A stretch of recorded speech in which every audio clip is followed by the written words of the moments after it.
तर तिकडे विधान परिषद निवडणुकीमध्ये सगळ्यात चुरशीची लढत होणार आहे ती नाशकात भाजपच्या गोकुळ गीतेंनी शिवसेनेच्या दराड्यांपुढे एक आव्हान कायम ठेवलंय। नाशिकची निवडणूक प्रतिष्ठेची करणाऱ्या शिंदेंची या निवडणुकीत मात्र कसोटी लागणार आहे।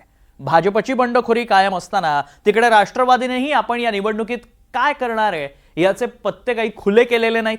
त्यामुळे एकंदरीतच शिंदेंचं टेन्शन आता वाढलंय। बघूया।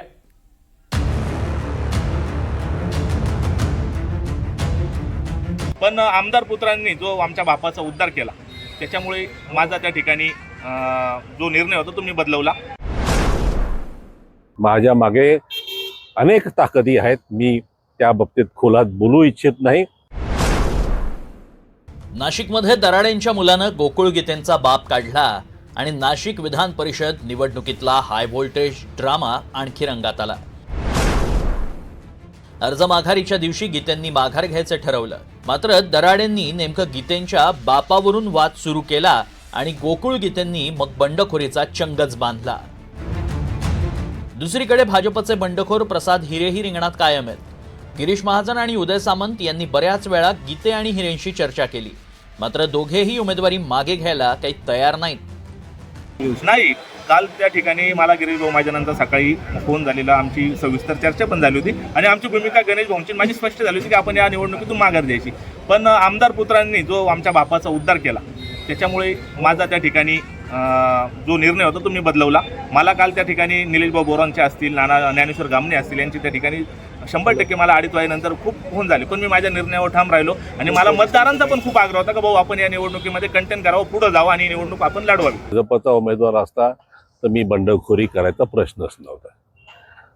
जो उमेदवार शिवसेनेने दिलेला आहे तो उमेदवार लोकांना नावडता आहे, अप्रिय आहे, त्याला प्रचंड मतदारामध्ये विरोध आहे।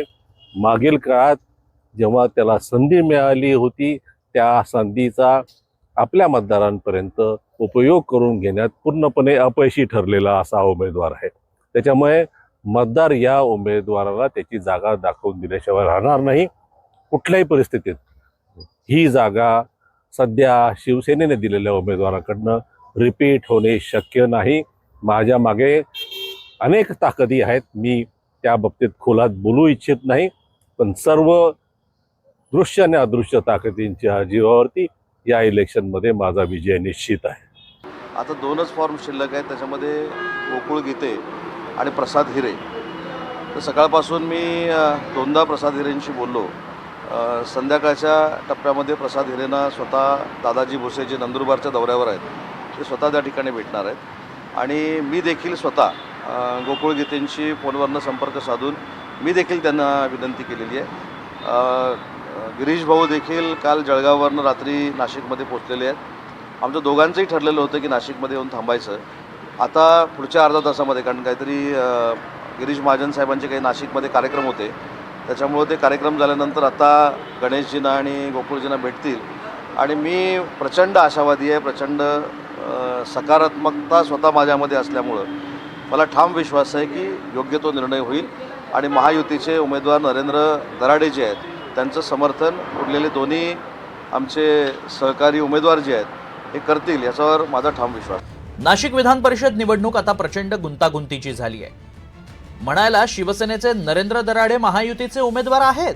भाजपची बंडखोरी कमी की काय, तर त्यात आणखी एक ट्विस्ट आणलाय तो छगन भुजबळांनी। नरेंद्र दराडे यांना छगन भुजबळांचाही अंतर्गत विरोध आहे, त्यामुळे दराडेंवर नाराज असलेली भाजप शिंदेंच्या शिवसेनेतील अंतर्गत नाराजी आणि राष्ट्रवादीची दराडेंवरची नाराजी याचा फटका शिवसेनेला आता बसू शकतो। आकड्यांनुसार महायुती मजबूत दिसत असली तरी क्रॉस वोटिंग आणि अंतर्गत नाराजी हे सगळे घटक निर्णायक ठरणार आहेत। नाशिक विधान परिषदेसाठी एकूण मतदार आहेत 623, त्यात भाजपचे 190, शिवसेनेचे 171, राष्ट्रवादीचे 107, ठाकरेंच्या शिवसेनेचे 45, इस्लाम पार्टीचे 35, एमआयएमचे 21, काँग्रेसचे 13 आणि इतर 41 असे मतदार आहेत। त्यापैकी भाजपचे 190 अधिक राष्ट्रवादीचे 107 एकत्र आले तर तो आकडा होईल 297। नाशिकमध्ये आणखी एक जोरदार चर्चा अर्थात ठाकरेंची शिवसेना ही कदाचित दराडेंविरोधात भाजपला साथ देईल असं बोललं जात आहे। प्रसाद हिरे हे मराठा समाजातून येतात, तर नरेंद्र दराडे आणि गोकुळ गीते हे दोघेही ओबीसी समाजातील वंजारी समाजाचं प्रतिनिधित्व करतात. त्यामुळे मराठा विरुद्ध 2 ओबीसी असं जातीय समीकरण चर्चेत आलंय. नाशिक विधान परिषद निवडणुकीत 3 उमेदवार रिंगणात असले तरी मात्र खरी लढत महायुतीचे नरेंद्र दराडे आणि अपक्ष गोकुळ गीते यांच्यात असल्याचं बोललं जात आहे. मात्र प्रसाद हिरे किती मतं घेतात आणि त्याचा महायुतीच्या अधिकृत उमेदवाराला किती फटका बसतो यावर निवडणुकीचं गणित ठरणार आहे. महायुतीकडे संख्याबळ आहे, पण नाराजी आणि बंडखोरीची चर्चा आहे. विरोधकांकडे आकडे कमी आहेत, पण असंतुष्ट मतांवर त्यांची नजर आहे. त्यामुळे निकाल काहीही लागला तरी नाशिकची ही निवडणूक राज्याच्या राजकारणात मोठा संदेश देणारी ठरणार आहे. कॅमेरामॅन निकी पवारसह प्रांजल कुलकर्णी, NDTV मराठी, नाशिक.